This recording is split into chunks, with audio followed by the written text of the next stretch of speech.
Bonjour mes amis, alors malheureusement j'avais pas prévu de faire cette vidéo parce que le thème, comme vous pouvez le constater, a un lien avec les événements tragiques en Israël. Mais bon, je vais pas parler de la tragédie elle-même parce que il y a énormément de vidéos là-dessus qui vont tourner, qui ont tourné, des gens experts, des gens qui sont sur place, qui vont en parler, etc. Donc, non, ce que je voulais faire, c'est faire un éclairage sur la relation entre les États-Unis et Israël, parce que c'est quand même quelque chose d'assez intéressant.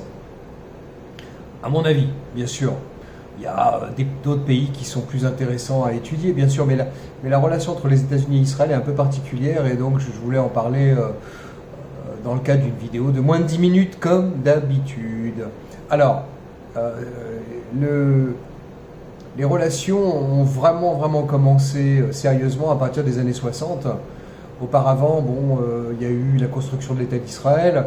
Une petite anecdote, lorsque la Palestine a été partagée, donc revoyez vos livres d'histoire, hein, mais les Nations Unies, l'Assemblée Générale des Nations Unies en 1947 décide du partage de la Palestine entre un État juif et un État arabe.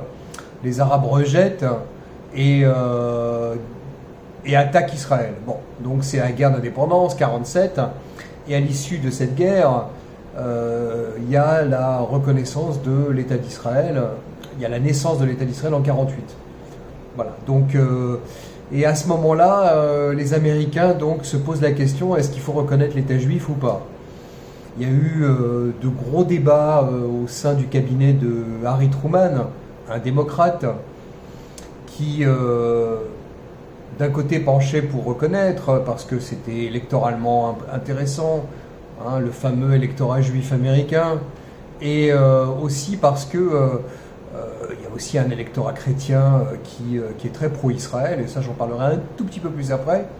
Mais oui, il y avait des éléments positifs et aussi des éléments négatifs, par exemple le fait que ça empêche de bonnes relations avec les États arabes, l'accès au pétrole, déjà à l'époque, voilà, dans les années 50.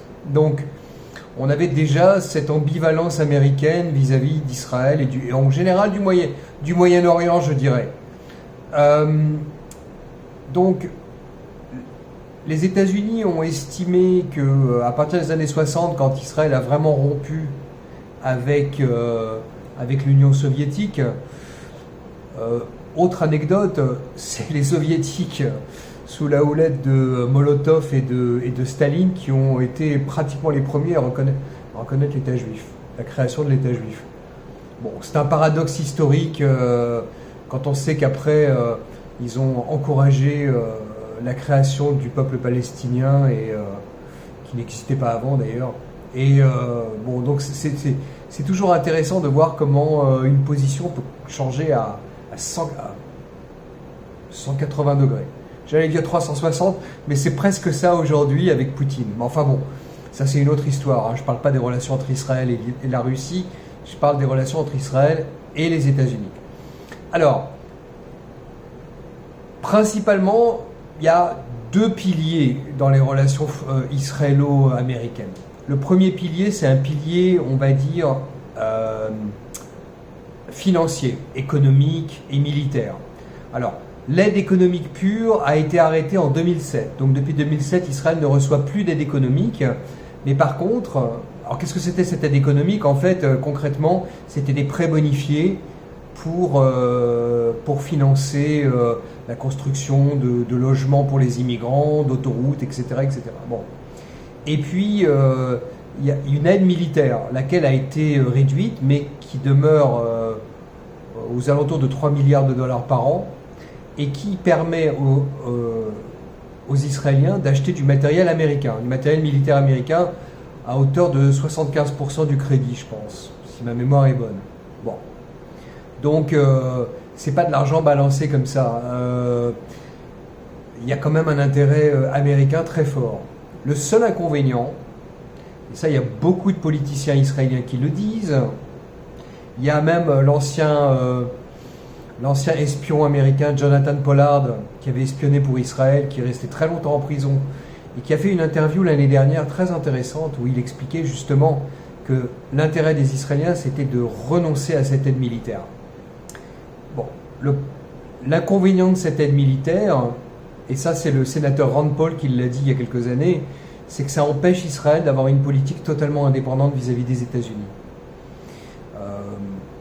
Aujourd'hui, on parle beaucoup des BRICS, de la dédollarisation, de pays qui s'éloignent des États-Unis, alors à la fois économiquement et politiquement.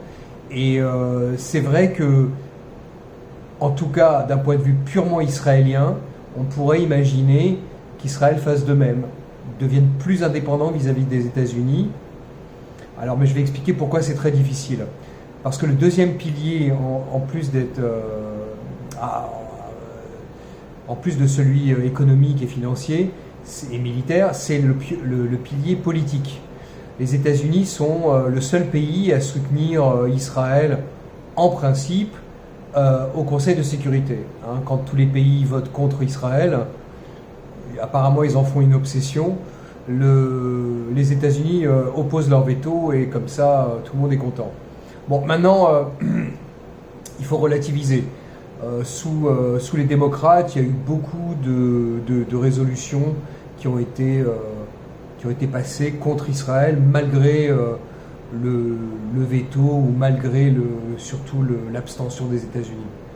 C'est là où on voit que les relations entre Israël et les États-Unis aux Nations Unies ne sont pas toujours acquises. Qu'est-ce que je voulais dire d'autre? Oui, donc c'est cette relation un peu compliquée et assez dépendante qui fait que Israël est toujours dans une position très complexe pour répondre aux attaques de ses ennemis. Il faut dire les choses.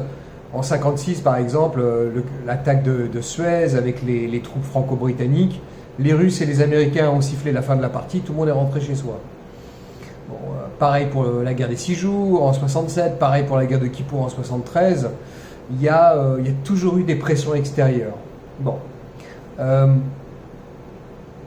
J'ai écouté récemment un intellectuel français qui s'appelle Shmuel Trigano et qui expliquait qu'en fait Israël, à cause de ses amis, je mets entre guillemets, notamment les États-Unis, a signé des tonnes d'accords qui en fait lui ont imposé une paix, ce qu'on appelle une Pax Islamica, qui est une paix totalement insatisfaisante au niveau sécuritaire et sur le long terme qui est impraticable. Puisque nous avons en fait une guerre de civilisation, c'est Huntington, Samuel Huntington qui dit ça, c'est une guerre de civilisation entre d'un côté une civilisation islamique qui a les caractéristiques qu'on connaît et une civilisation plutôt occidentale avec des nuances en Israël. Donc vous pouvez l'interpréter comme vous voulez, appliquer à la France, appliquer à d'autres pays, c'est certain. Comme disait Kissinger, être un ennemi des États-Unis c'est dangereux, mais être un allié des États-Unis c'est fatal. Alors, je finirai par parler très brièvement de la gauche américaine et par extension évidemment de la gauche française qui a eu un comportement absolument ignoble face aux événements récents. La gauche israélienne étant une roue de secours des gauches européennes et américaines, elle relaie très très bien les conditions en fait d'une paix impossible et notamment la solution à 2 États qui, je l'espère, est totalement enterrée après cet événement. Bon, maintenant, qu'est-ce qu'on peut en tirer pour les Français, pour les Européens? Je sais pas, avec votre immigration infernale, des hommes de l'âge de ceux du Hamas qui ont envahi Israël il y a quelques jours, posez-vous des questions. Je ne veux pas vous paniquer, mais posez-vous des questions. Voilà, si ça vous a plu, pouce levé, commentaire, faites tourner autour de vos amis, ça me fera plaisir. Merci, à bientôt.